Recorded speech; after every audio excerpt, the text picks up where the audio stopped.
Rick talked about at A&M being frustrated by feeling like players kind of deviated from the plan when A&M hit those shots to start. Just how encouraging was it to see y'all stick to it, kind of a similar situation in Arkansas?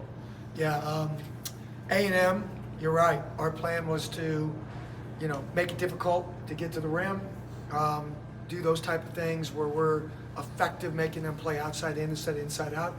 I thought Coach Gainey, our players, it's always the players, man. I mean, they get the credit for having the focus, the level of concentration, and I thought sticking with what we wanted to do based on the fact that they hit some threes early, which is not the strength of the team overall. It's transition, getting to the free throw line, getting downhill. So I thought it was really impressive that our guys from a maturity standpoint went out there and executed in a really professional manner and got it done. Coach Barnes always preaches about consistency, and obviously Jonas Haydu is still trying to find that, but what does consistency look like for someone who's a post like Jonas? Well, I'm not supposed to do any advertisements, but I'd say like the Waffle House. When you go into the Waffle House, you know what you're getting every time, don't you? Mm-hmm. All right. I used to say that to my daughters, but it didn't resonate. So I think just the fact, can you be trusted? Can the coach count on you, and can your teammates count on you? Via illustration being like, if we're in a rotation and we're asking our big to rotate over, does the guy on the backside really come down, smash down, get to the block, take away his man from the play?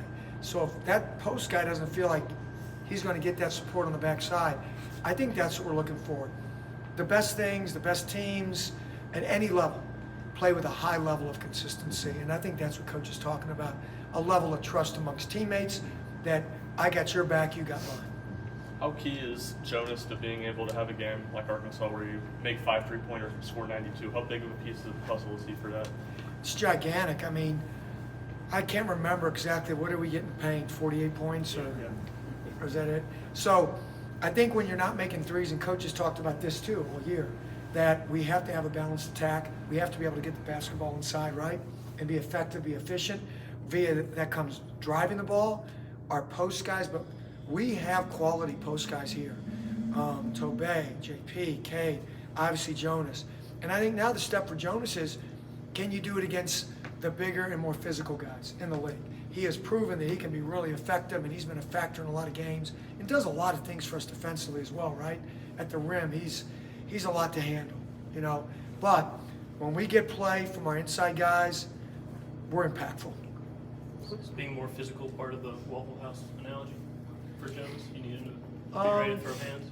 I only get the eggs and a waffle. You get that at the All-Star breakfast. Right.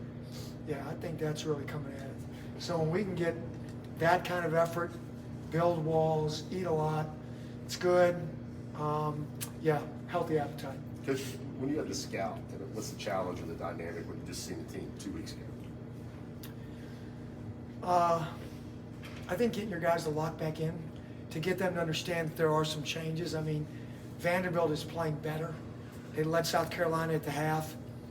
If South Carolina doesn't have a few guys step up and make some key threes in that game, Vanderbilt's there the whole way. Coach will say this, Coach Stackhouse probably runs as good an offense as anybody in this league at the high end. They're going to tweak what they do. They're not going to show you the same thing. They're able to make some changes that are difficult to deal with. You know this from being here. They're always going to play us very tough. They're very capable. I think Texas A&M, is a testament more to Vanderbilt, right? Having won whatever they've won coming into that game and going out and playing a team that just took care of us pretty good, and then Vanderbilt going and beating them on their home court, on Vandy's home court. Sorry. How pleased were you guys with what Dalton did defensively at Arkansas? Just maybe being more active in passing lanes and everything that he usually is? Yeah, I think, we're not looking for perfection. We're looking for progress. And I think there was progress made in that game from Dalton. And, Coach Gainey one time had him on their top scorer, Mac, number 12, and wanted his length. And sure enough, Dalton blocked the shot. Great move, great matchup, but at the same time, that's Dalton. Like, give him credit for kind of upping his game, if you will, at the defensive end of the floor, and we still know there's a lot more to go in a good way, so Dalton can keep getting better there. What's the season been like for Tobey to this point? Obviously, there was a lot of momentum probably for him for the summer, the way he played for Team USA, and it's been a little bit up and down during the season. What's it been like kind of coaching him and getting him through this season? Well, number one, if you know Tobey, he's one of those guys that, he can marry my daughter. Like, he's an outstanding, high character. There's character off the court, he's got that, and then there's basketball character. They're two different things, right? I learned that during my little tenure in the NBA, right? There's basketball character, and I think Tobey's got both. So you count on that with him. His work ethic, his preparation. He's still, coach says this, he's still young to the game. He's still learning all the time. I think there's, at times, where Tobey probably feels like any player should. He's hungrier for more minutes. So like coming off the summer, like you said, he had a double-double, was terrific on USA Basketball, but a little different, right? What's expected here, and then the emergence of Jonas. But I think Tobey has managed it well. I think he'd like to play more, and obviously you want anybody on your team not being comfortable sitting, right? You want them to want more minutes. I think he's managed it well.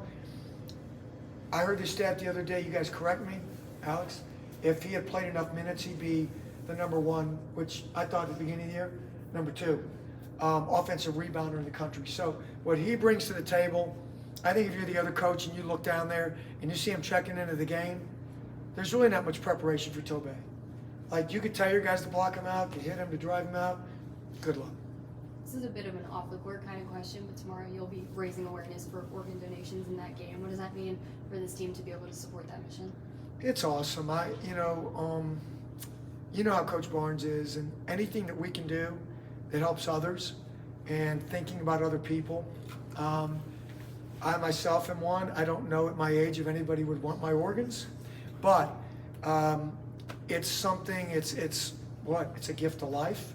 It's something that we're all capable of doing via anything medically that would prohibit that.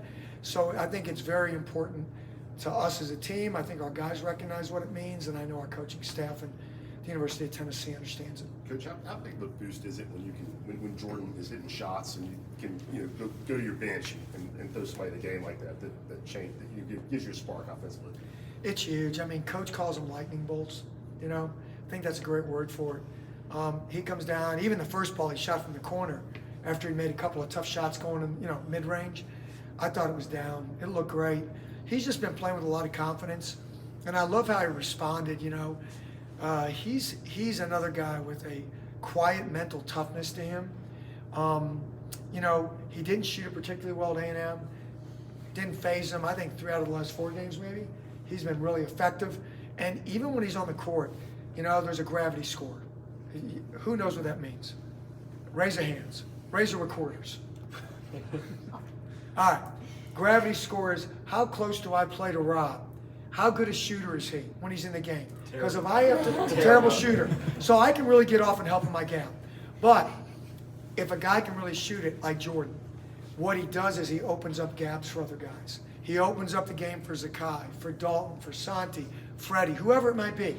So just the fact that he's a threat makes him valuable. If that makes sense. Great lesson. I got more if you want to. For a guy like Tobey, you talked about it a little bit, but how hard is it to embrace kind of that backup center role when you do want those more minutes, and how much do you have to help Jonas in the process too when you're in that backup role?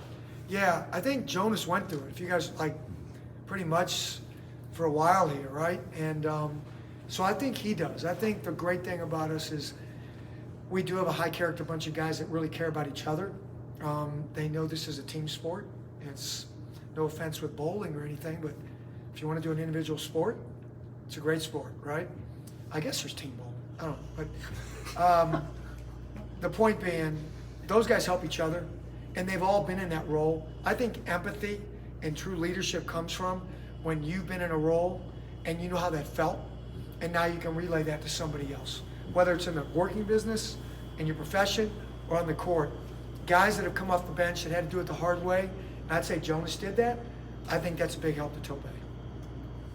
Anything else? All right, thanks everyone. Thanks, GB. I'm exhausted. Thanks.